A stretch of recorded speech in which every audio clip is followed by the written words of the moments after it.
make videos there, we've got two steps. First, I need to get the ticket. One or more listeners have United miles that they're willing to donate to the cause. If you're willing to give those miles to me, please email me at videos. We'll put that email in the description and we'll have it up on the screen as well. If I can get those miles, that will allow me to get the ticket. So if we get the miles in time to get a ticket arranged, then I will open a Give, Send, Go campaign to fund the expenses of the trip. I will need a second GoPro camera clone, so the Give, Send, Go will pay for any camera equipment, any microphone equipment, and hotel expenses or hostel expenses that I need. Also, if you happen to be a listener to the podcast in Edinburgh who's willing to put me up on a couch or on a bed, I will take that in return. We'll make that sponsorship worthwhile. Pray and see if this is something that interests you. I will mention it one more time in a couple of weeks, and then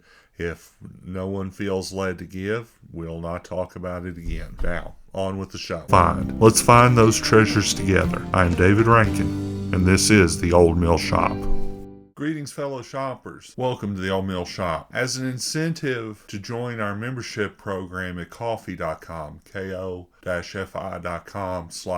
Old Mill Shop, we are giving away access to one of our membership incentives, the monthly playlist. On the screen right now, you'll see a 2D barcode for the Apple Music playlist, and then that'll go away. And this is a 2D barcode for the YouTube playlist for the month. These will be updated until the end of this month when we'll start a new one. Next month, it will be an incentive for any person who registers for a monthly membership at any level. Thank you for your support. Next segment is Fresh Off the Truck.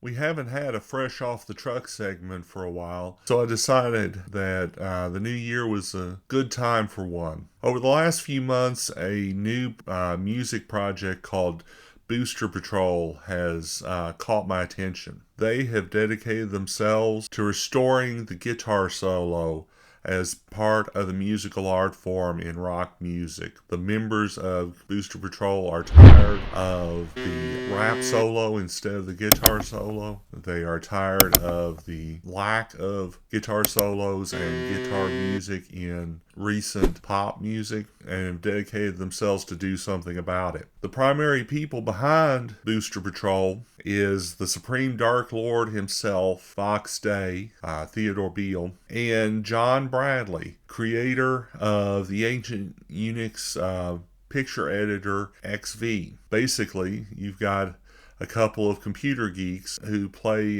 guitar and have done other things to make some money as well, making some more music. As my late wife would say, they're just a bunch of geeks with guitars. But they are a brave group of geeks, though, because they've covered some of the best songs of the last 30 years. I'll leave a link in the description to where to go to find all of their music, but I've picked two songs that I really like and linked the YouTube videos. They're heavier guitar rock songs than I would normally play. I'm not as much heavy rock kind of guy or a guitar rock kind of guy, but variety is the spice of life, and these are very good songs for the genre. The first is a cover of Republica's Ready to Go. It's a catchy tune. It actually, of all things, reminds me of some of the songs that the Blue Man Group covered on their second album. Ready to Go is just a catchy tune that I've fallen in love with. It's going in my favorites list, and we'll end up covering it on a Music Minute. The second is their rendition of God's Gonna Cut You Down. It takes a brave soul to cover a Johnny Cash song. Vox Day is not a good enough singer to take the song away from Johnny. But the number one goal that Booster Patrol had was not to make a better song than Johnny's version, but to make a better video than Rick Rubin's version of Johnny's song. God's Gonna Cut You Down is a very strong gospel song, but Rick Rubin's video of the song includes a lot of people who are not Christian. The Booster Patrol song is a good quality song, but the video has extremely good Christian imagery and is an incredibly strong package. It's a very, very good video. One of the best new videos I saw coming out of 2022. So links are in the description. Go take a listen to Booster Patrol.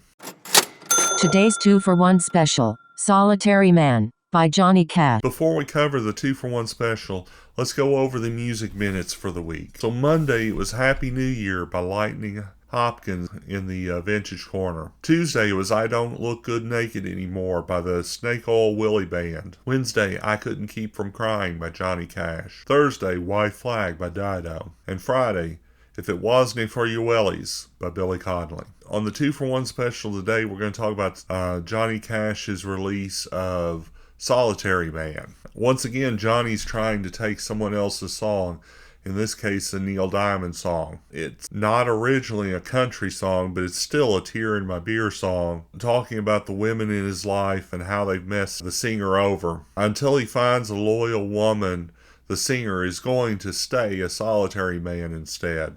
Personally, I'm working to be happy as a solitary man as long as the Lord has decided to keep me that way. I've been going through the dating process about a year now, and things I thought I'd left in my teenage years have kind of come back in spades. One lady told me that she thought it'd be okay if we didn't have another date for the next 2 months. I kind of figured that if you didn't care about seeing someone in the next 2 months, you probably wouldn't care if you never saw them again in your life. One of the second things I've seen, they'll have a profile message that says, if you don't talk, I won't message you. Don't message me unless you're willing to talk. But then that person will send me a message with 3 words in a sentence. Dating is not a 7th grade science class. You do not improve your chances of being right by saying as little as possible. It certainly tempts me to staying towards being a solitary man.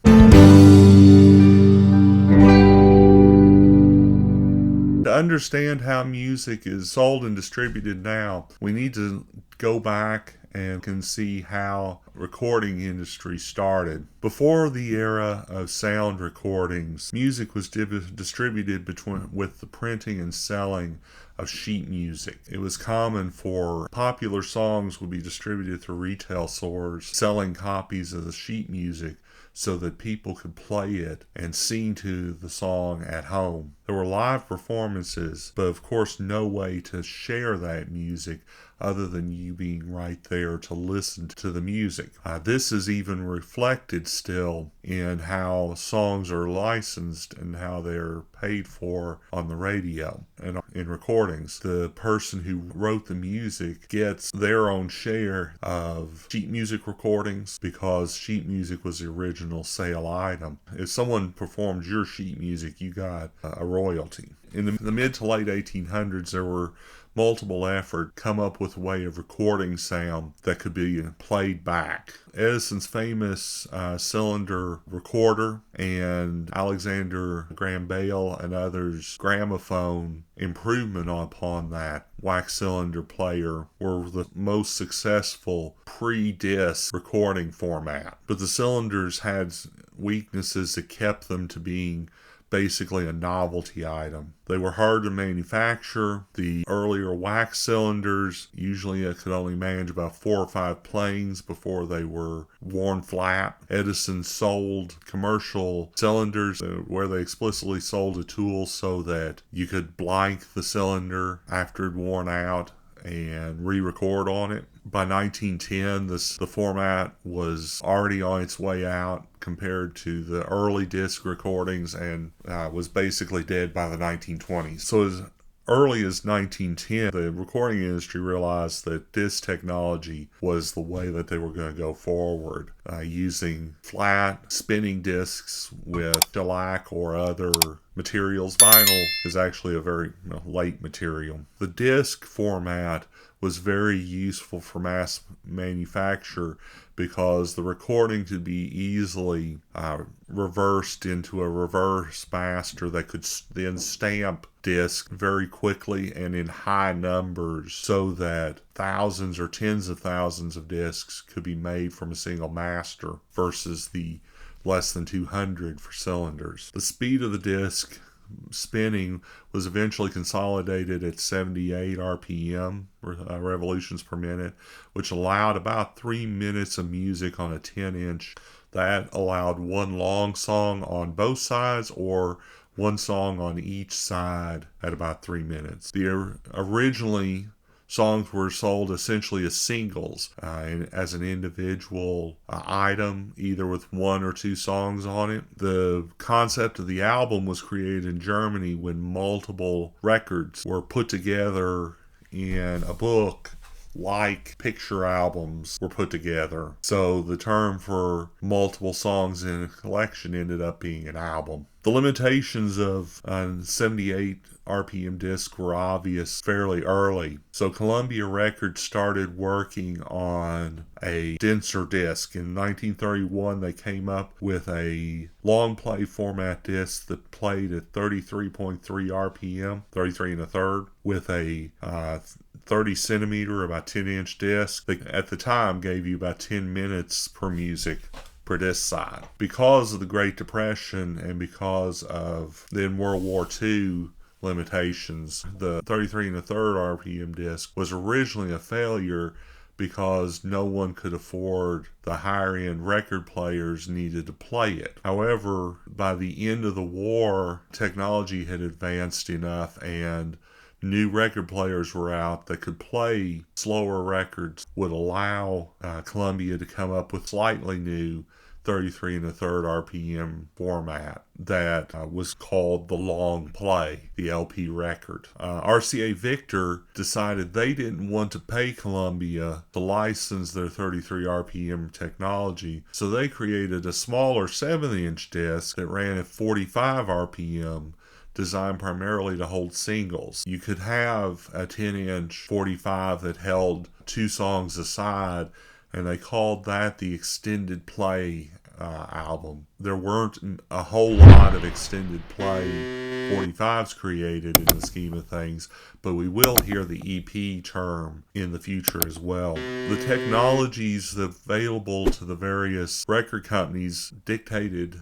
in some extent how the music industry moved forward in the 1950s. Blues recordings were often still on 78, were just creeping into 45s. There are a few 45 pressings of famous blues artists from the 50s, but the blues record companies were still lagging on 78 records, so they stayed focused on singles rather than albums. The first generation of rock stars, the rockabilly, it's like Sun Records, the early rockabilly singers were putting out singles that went on 45 to radio stations and out to jukeboxes or jukebox play. So the rock stars stayed focused on singles, as did, and to a lesser extent, country singers. Pop music like Frank Sinatra and jazz started moving with Columbia Records into the 33 RPM world and going into albums. So you saw singers like Frank Sinatra creating unified album themes where all the songs on an album had one theme rather than what was happening for the rock singers, which was go get yourself 2 or 3 singles and there'll be enough record sales that then we'll throw together an album, the 8 songs we can get you to record. Even when rock and roll entered the album generation with the Beatles and with the British Invasion, the technology of the single remained heavily influential. Because singles were still distributed radio station on 45s and the jukeboxes still only played 45s, singles needed to be 5 minutes or shorter. Most stations wanted them to be 4 minutes or shorter. This could result in there being both an album cut and a shorter single cut that was released on 45. Also, the 45 could be censored for content that would not be allowed on the radio but could be sold. Even the terms LP and EP have mostly outlived their designation as platter sizes. The industry used to use LP to designate a collection of 4 to 6 songs no more than 40 minutes long, but this has pretty much expired. Occasionally you'll hear someone talk about an LP as a synonym for a long album. Essentially, an LP is something that's not an EP. The EP used to be 2 to 4 songs, no more than 22 minutes long, but now it basically refers to 2 to 6 different songs that are released as a collection as a small album. If you have a collection of multiple versions of the same song, that's a maxi single or a super single, and that again is derived from some more obscure vinyl terms around 10-inch 45s. Just as the record seemed to become unbeatable, out came 3 disruptive technologies that took away their control of the music distribution business. We'll talk about those technologies next week, but it's important to note that vinyl discs are not completely gone, even today. The technology isn't sitting still. There are, instead of physical needles that dig into the record to play the album, high-end turntables have a laser that measures the groove but does not burn it and therefore does not wear on the vinyl record. They are also coming up with new technologies to laser cut vinyl discs so that the discs are even more accurate and more easily played than the current technology allows. So at this point, the technology, whilst very much a niche to CDs and especially to digital distribution, the technology has not given up the ghost yet. And on that note, we've managed to finish another week's show. Until next week, keep looking for music that's new for you. Happy shopping. Please come back for the next episode of The Old Mill Shop. Thanks to Apple for use of the Samantha voice. Thanks to Zapsplat at www.zapsplat.com for theme song and incidental music. Copyright David W. Rankin Jr., DBA The Old Mill Shop Music Experience.